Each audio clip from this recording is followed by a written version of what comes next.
Coming up today on the ROL Show. You know, I'm a musician and I've always been a musician, and I had to quickly, as this started to expand and grow, I had to become an entrepreneur and a business person. And, and you don't realize it. I have really, really good friends and very smart friends and educated friends and who are business people. And I've been able to ask a lot of questions, and they're not afraid to call me and say, hey, why'd you do this? Hey, why are you doing it like this? Hey, you should do this. And I've really learned a lot. And so from that transition from musician to entrepreneur has happened pretty quickly, and I'm embracing it. And so that was definitely probably a small immediate challenge for me. Hello everybody, this is Kalani Vale of ROL, Returns on Life. I have an amazing guest today. He's not only a rock and roll entrepreneur, but he is also a personal friend. I've known him for a couple of decades now, and I can vouch for him. He's a great husband. He's a great mentor to what these kids that he's teaching how to become rock stars, because he is the CEO and founder of Rockstars of Tomorrow. I can remember, Michael, when you didn't even have a location. I remember you were like a graphic artist, right? I remember. Yeah. When I speak on stage, I always tell your story, bro. Because I remember the story is like, you were like working at you were a graphic artist, and I remember your boss, tell me if this is true or not. I remember your boss was telling me that they had to lay off some people for the business to actually keep standing, and you volunteered. You said, let me go, because, ladies and gentlemen, Michael Anderson, he had a dream. He had this idea of teaching kids how to be rock stars, and he turned it into an amazing business with over 10 locations and growing. He's become super successful. He followed his passion. He followed his gifting, because at one time he was a rock and roll star himself.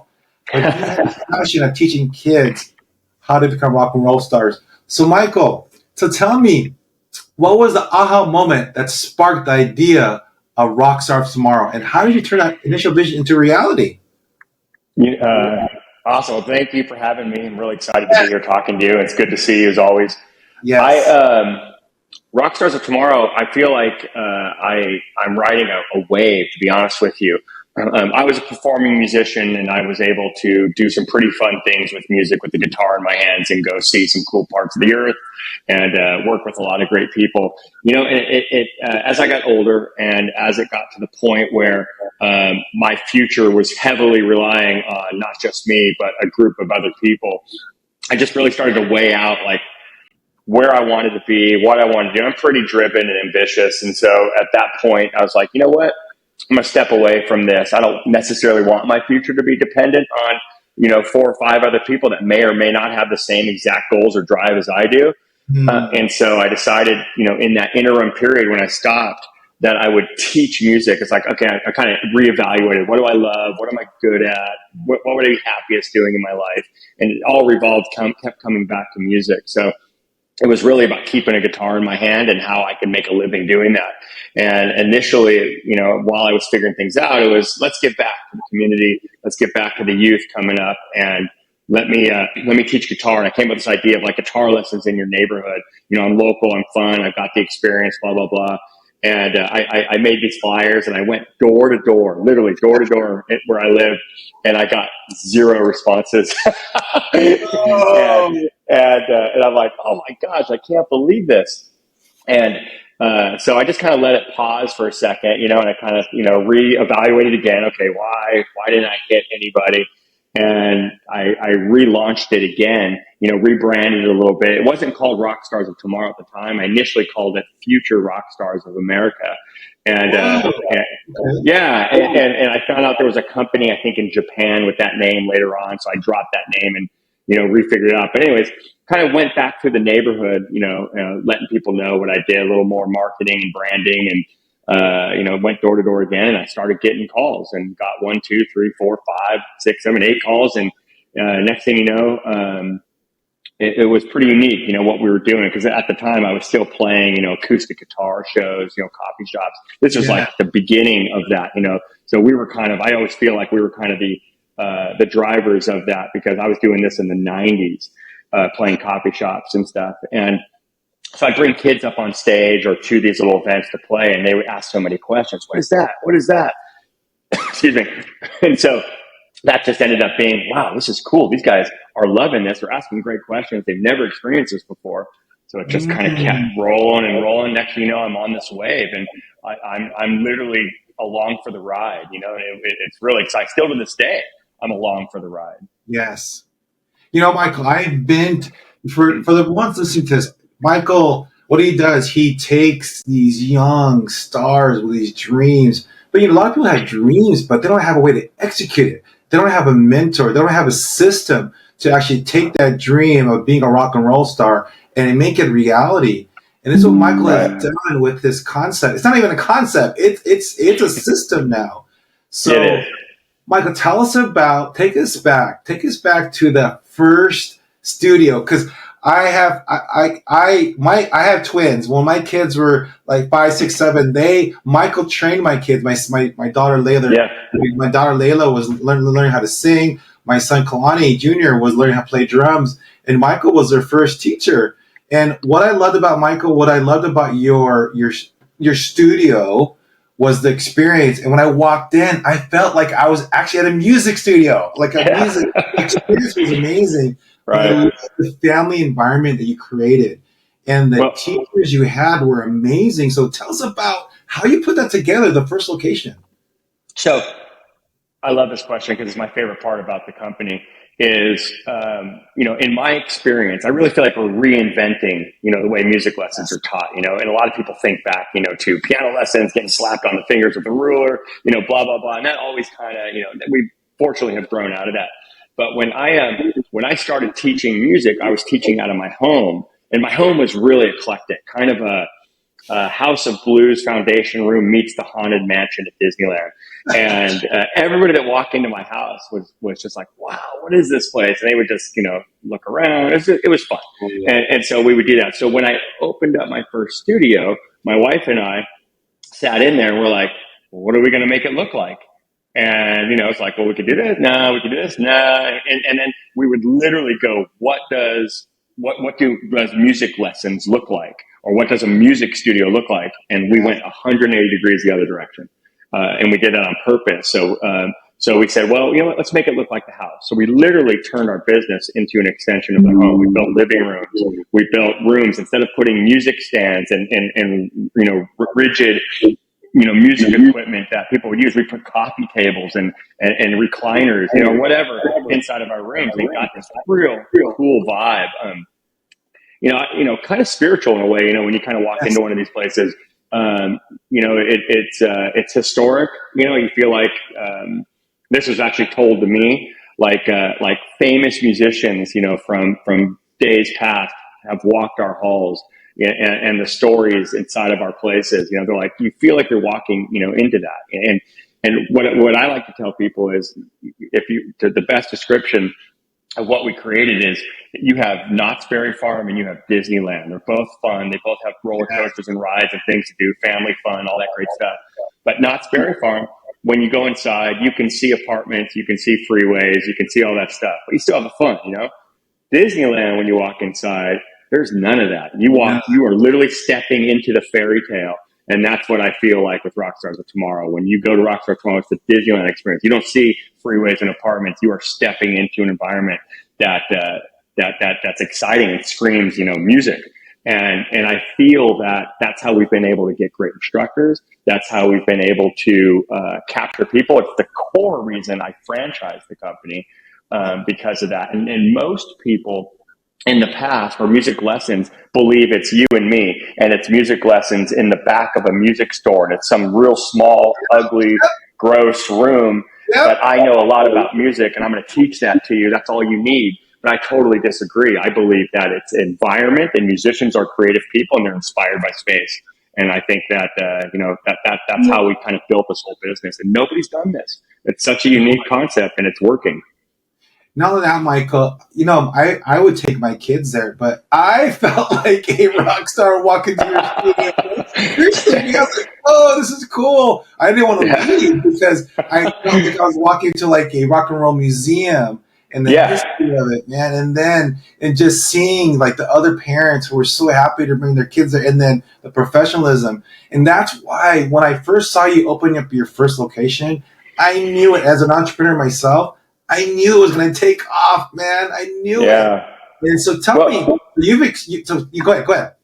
Well, I was just going to say, a perfect example of this is like you want to go out, it's Friday night, Saturday night, you want to go out with your girlfriend, your wife, whatever it is, your family, and you want to go to that place that speaks to you, that vibe. So, picture a place like Morton's or Ruth Chris or something like that, but in an auditorium with fluorescent lighting and white walls. You'd walk in and be like, I'm not feeling this. But you put a place, say like Denny's, into an environment that is like, and I'm not talking, saying anything negative about Denny's. I'm just saying you take a coffee shop kind of place and you put it in a place that has the right lighting, the right colors on the wall, the right vibe, the right, all that. It's a better experience, hands down. And that's kind of, what we decided to do. And it's so interesting because I truly believe that you were picked specifically to make this dream a reality, because now you've expanded to over 10 franchises. This guy's in Las Vegas. He's in Norco. He's in Huntington Beach. This guy's everywhere now. So let me ask you, so on a business note, what are some of the biggest challenges you've faced scaling this business and how you have overcome them? Yeah, another good question. The hardest thing, for me personally, if this is, for me is, I'm a musician and I've always been a musician, and I had to quickly, as this started to expand and grow, I had to become an entrepreneur and a business person. And, and you don't realize it. I have really, really good friends and very smart friends and educated friends and who are business people. And I've been able to ask a lot of questions, and they're not afraid to call me and say, hey, why'd you do this? Hey, why are you doing it like this? Hey, you should do this. And I've really learned a lot. And so from that transition from musician to entrepreneur has happened pretty quickly, and I'm embracing it. And so that was definitely probably a small immediate challenge for me. And then being able to grow a business, and the business was, its success, a lot of it, at least I'm being told by, my closest friends, is that a lot of it is because of who I am, being a people person. I love people. I love getting engaged in conversations and all that. And so that's the hardest thing to duplicate a business when you're banking it or running it on the shoulders of those kind of traits.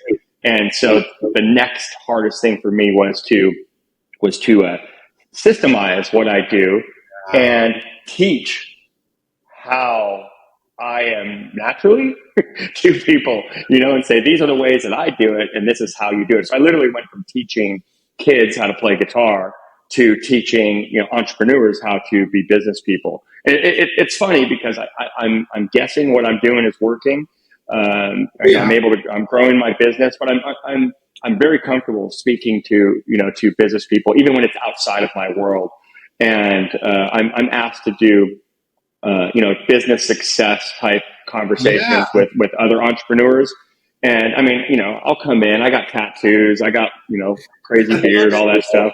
And to me, it's like, hey, you know what? If I can do it, you can do it. And here's how I do it. And I always get really good reviews from this. So it's something that ultimately, I think that's where I'd like to go is do a little bit more of, business success coaching, at least from, how to do it. Anyways, that's kind of like, that's opened up those doors, but those were probably the challenges that I saw in growing a business, from nothing.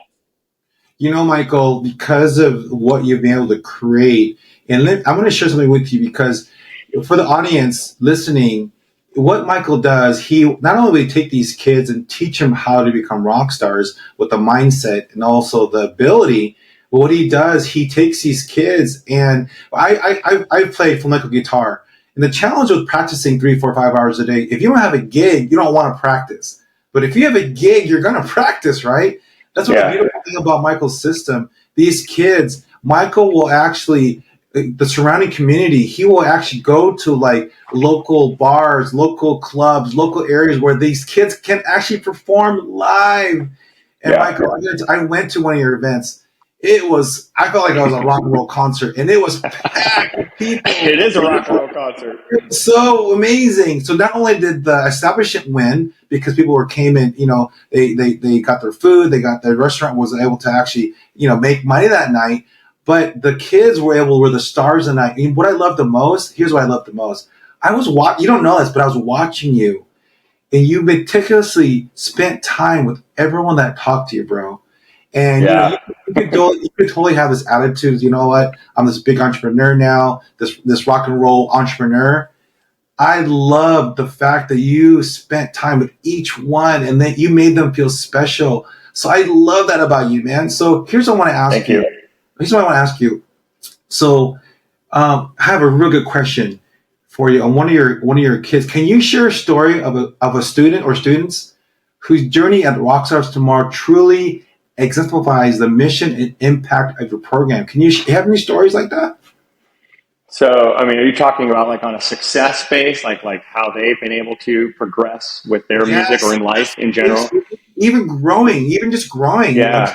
Being part of a community like this. Yeah, I mean, there's so many, and it kind of blows my mind. In fact, just this morning, I was on social media and I saw a post of one of our old students who got a review about a new album he just put out. He was with us when he was 11, and he's like 22, 23 now, and he's touring the world with his own group right now. And he does it for a living, and he's doing really high caliber stuff and stuff that's blowing my mind. I just texted him, on the social media, just sent him a comment, just saying, how proud I am of him, and to see this, it's such a gift. I love it, and those kind of stories happen over and over again. I just had a group that I work with, that I've helped write music, taught how to play, or taught how to become better players, songwrite, all the kind of stuff, produce their record. And they just did a month and a half or a month out on the road touring all through Canada and the Eastern United States with an artist named John Five, who plays guitar right now for Motley Crue. Wow. Which is fantastic. And these are 20-year-olds, 21-year-olds, 19-year-olds that are out there doing it. And they're blowing up. They got fantastic reviews and exposure. There's when we first started, I had a mom call me, and she wanted to know if we taught 4-year-olds. And it was like, I haven't done that yet. And one of the guys that worked for me was like, I'll do it.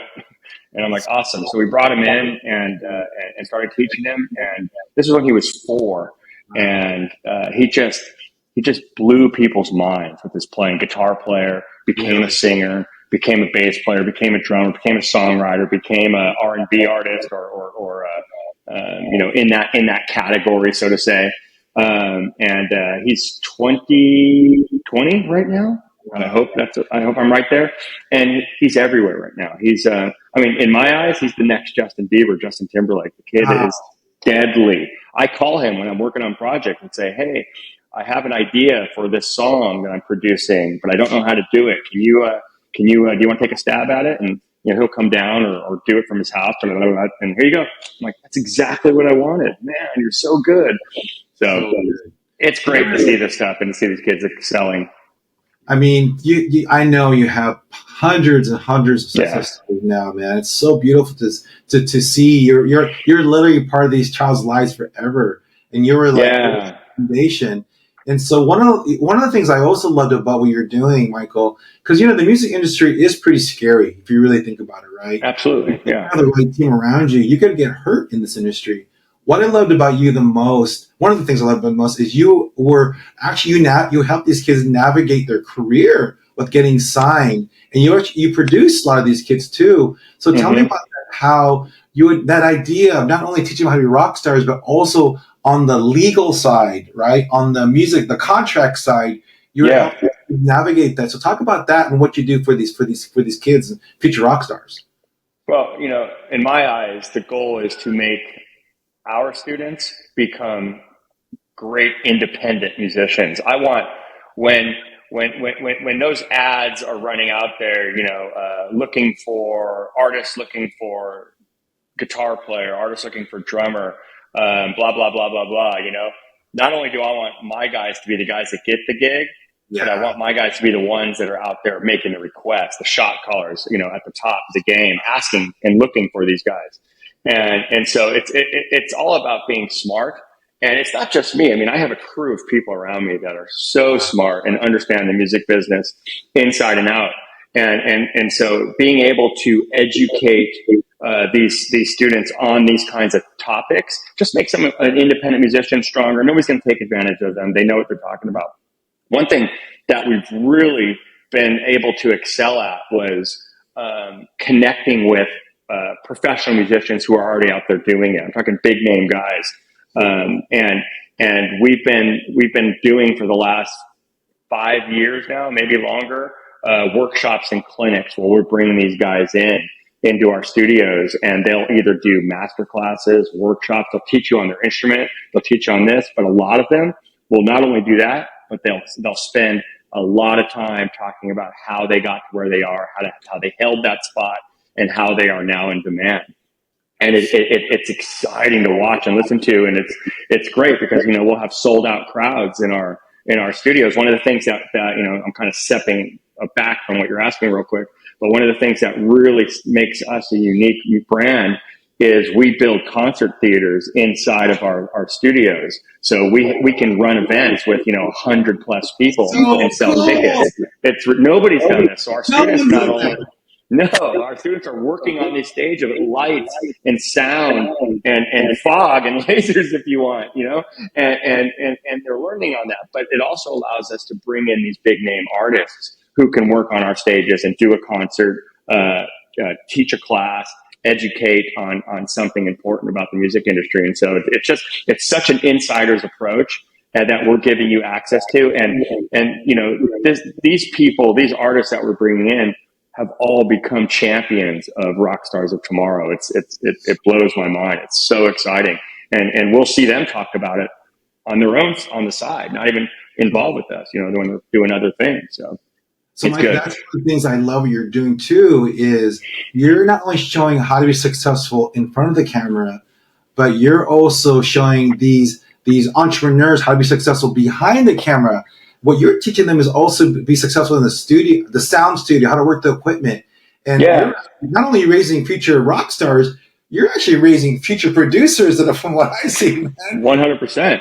100%. Cool. Yes. But you're teaching, not only teaching music, but you're fostering a mindset. How important is the mental approach, such as building confidence and overcoming stage fright in your curriculum? How important is that? Oh, it's massive. It's massive. It's about, your presentation to the world and music. I mean, if you're a parent that believes music is important for your child, you are literally arming your child for success. There's no doubt in my mind. Music is one of the key things that I think you have to have in your skill set to be a confident and approachable person. The musicians are the ones that look people in the eyes when they're talking to them. They're the ones that shake your hand, introduce themselves, speak clearly, and speak confident. And one of the ways that I really saw this take effect was I was doing a performance live on stage, and I had a great young musician. She was probably 12, and great singer, really, really good vocalist, but she wanted to learn how to play keyboards and piano. So she added that to her lesson schedule, her parents did. And so she was playing piano. Anyways, at this particular performance, excuse me, she was going to play piano for the first time on stage. And so she's playing a song with the band, and I'm kind of sitting, literally a foot from her, just happened to be where I was. And I was just kind of watching her play. I knelt down, kind of out of the way. And she's playing the song, and I could see that, that this particular section of the song was coming up. And she wasn't 100% sure what the right chord was. I could just tell this is what was going through her mindset. And a song, is right? So we're talking split second decisions, dun, dun, dun, dun, whatever you're doing, for the song. And when that part came up, I saw in that same rhythm, her hands go like, kind of like do this. And then she played the chord. She got it right. Ooh. But in that moment, I went, oh my gosh, this is so powerful, because in a split second, her brain probably processed hundreds of thousands of thoughts, and then, didn't know what to do, but had to engage because it was in a specific tempo. And I thought, what else are you going to do in life, in most situations as a kid, that you get that kind of experience and that kind of opportunity to grow, and go, okay, I accomplished that and got it right. Oh That's my gosh. such a win, right? That moment, I mean, she probably learned more in that moment. And she could have Yes. 5 years of college, business school. You know what I mean? Absolutely. My program has always been, and I'm an advocate of, not everyone gets a trophy. You want something, earn it. You got to go out there. That's real world to me. It's the real music business. And so I'm not a participation trophy person. So I don't think that does anything. I don't think that does anything for anybody, because when you get out to the real world, you're going to collapse if you don't get the gig. And so if you want it, be the best at it. Go get it and make it happen. And it's very important to do that. I had a student on stage, big stage, at a big festival. And he was young, maybe like 8 years old, 9 years old, and playing guitar and singing, right? And he's playing, and there's I don't remember how many people, lots of people out in the audience. And he breaks a guitar string while he's playing. Oh, And no. I had some parents come up to me, and they were right there. Oh my God, what are you going to do? He broke a guitar string. What are you going to do? And I just sat there. He'll figure it out. This is a learning moment. Let him figure it out. And sure enough, he's like, you could see him. He's kind of analyzing what happened. And when he had a break vocally, he ran back, set the guitar down, ran up, took the mic off the clip, and started singing. I said, when he figured it out, he'll always know what to do now. And so I don't need to be. Can't teach that. Can't teach that. Yeah. Absolutely. And I think a lot of what's happening with the youth right now is way overprotective. I come from the, stay out past the street lights, environment, don't even show your face until the end of the day type of type of childhood, neighborhood. And I understand, there's, it's probably, a scarier place out there today than it was back when I was a kid. But regardless, I do believe that, some safety net experiences need to be pulled back and let the kids, fall flat on their face. You have to. Good, bro. You have to. I call it fail forward. Fall down, learn, and get up. On that, that's so good. On that note, what advice would you give to an aspiring musician today who's young, who wants to pursue a career in music, especially if it's competitive? What's some advice you would give to that competitive young person that wants to be a rock and roll star?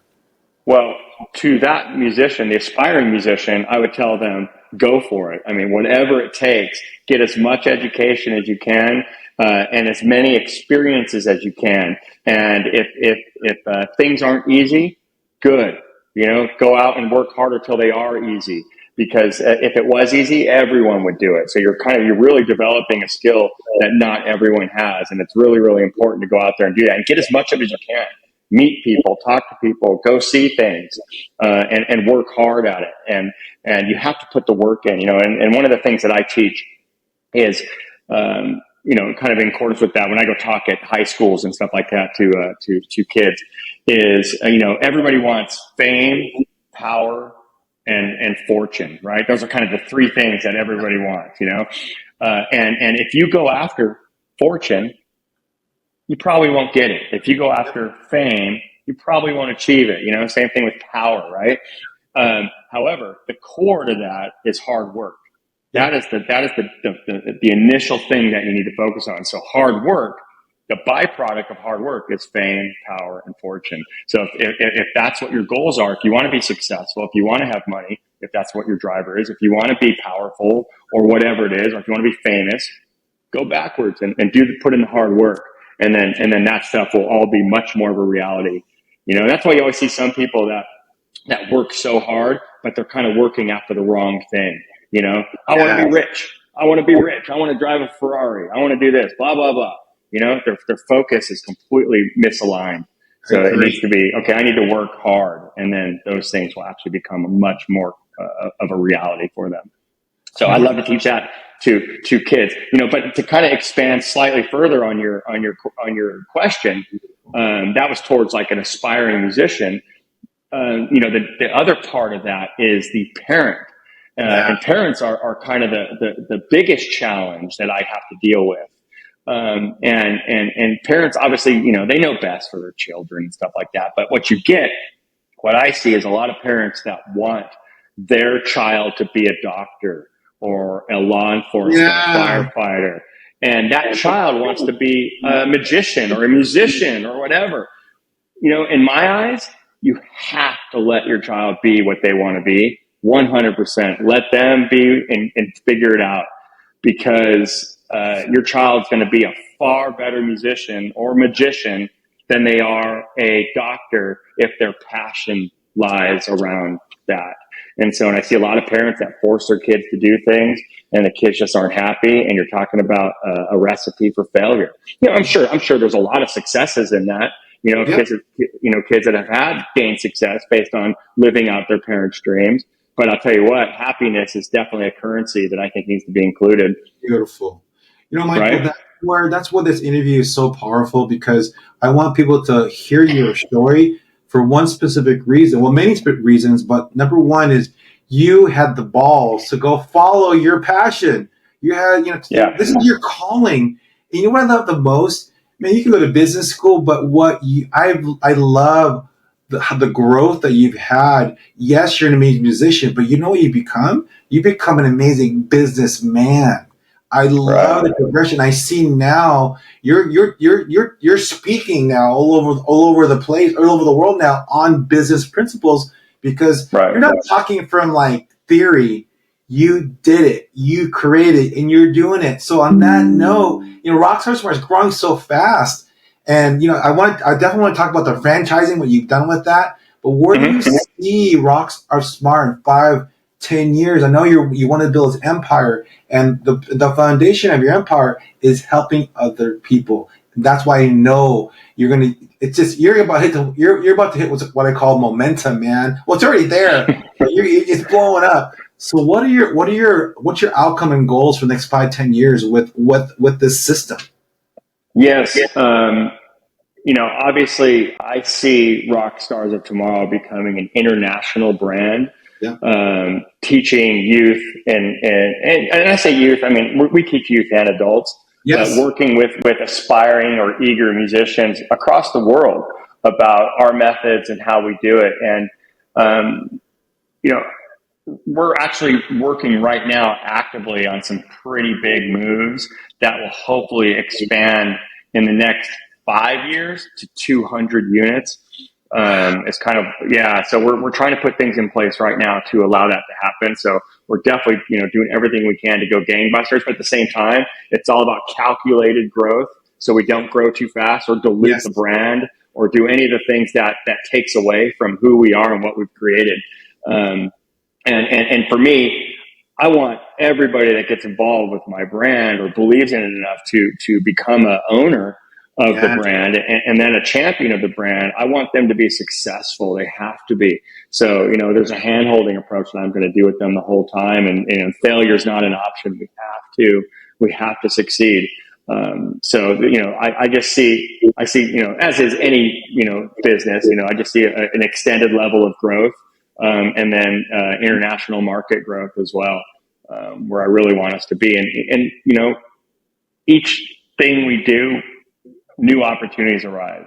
Who knows? Who knows? We'll have kids that are winning Grammys. We'll have kids that are scoring major movies. We'll have kids that are, number one, in the top 10 on Billboard. It's going to happen. There's no doubt about it. We are creating the next scene, of musicians.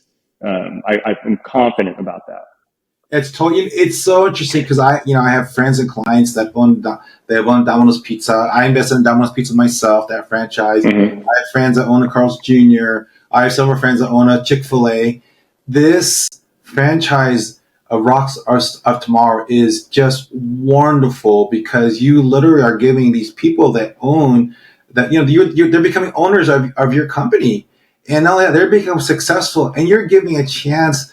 Some of these people, not only are they becoming musicians, but they're becoming rock and roll entrepreneurs just like yourself. So I want to applaud you, man, for Thank you. Following your dream, following your passion, but not only that, becoming the man and the leader that you need to become to take the company to another level, because you know what? You're growing also with that. And so on that note, Michael, I could talk to you forever, but I love our conversation.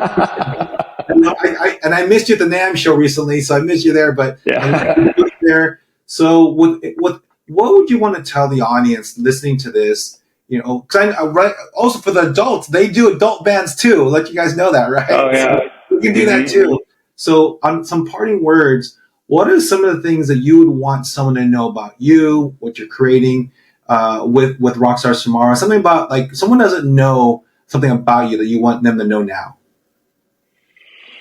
Man, I'm no different than anybody else out there. I'm scared, to grow, not knowing what the future holds. I see that being, fear is a factor that I think everyone deals with. When I took Rockstars of Tomorrow to that next step, I literally quit my job. That story you were talking about in the beginning, walked away from my job. And took my business into a real business, so to say, out of the house into a brick and mortar. And that was one of the scariest things ever to overcome. My wife, me, praying that this is going to happen and work out. I was like, oh my gosh, this has got to work. And we would, fear was a big part of that, and having to come over that, or having to, grow beyond that. And so that's one of the things that I really feel is something that, hey, I did it. I'm a high school educated musician.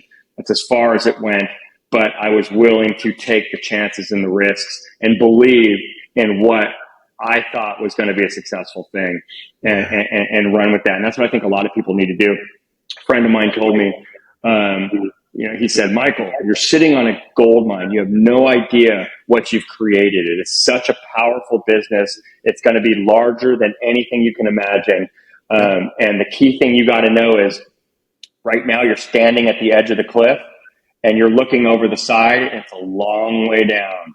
He goes, what you got to do is you got to run as fast as you can and jump. Because you will not see that safety net until you get out there and you're falling down. He goes, and trust me, there's a net down there. It's going to catch you, and it's going to guide you on what you need to do. It's all right there. You just can't see it from the edge. You got to believe in it and jump. And I go, man, that is such powerful advice. I love that. And so it's always kind of stuck with me. So that's something that I think a lot of people, that are kind of in the same boat that I was in, is, hey, I got this idea, or, hey, I'm good at this. Just believe in it. What's the worst that can happen? You pause and go back to your grind, of whatever that is, that's the worst thing in my eyes. So, it's just believe in what you've done and what you've accomplished so far, and that, hard work will always prevail. And, as long as you have that attitude and that mentality, you'll be fine. Beautiful words, Michael. Thank you so much. Hey, if you're listening to this, thank you for listening to this. This is Michael Anderson, CEO and founder of Rockstars of Tomorrow. Go to his website. If you want to get a franchise, get a franchise. You want your kids to be mentored by these amazing musicians. Listen, guys, this is Michael Anderson, rock and roll entrepreneur, rock and roll husband, rock and roll mentor, and rock and roll amazing human being. Thank you for listening. Michael, thank you so much. God bless you, brother. Thank you so much. Thank you for watching. Please watch my other video on the millionaire book publisher who has helped over 400 authors become bestsellers. Don't forget to hit the subscribe button. Kalani Vale out.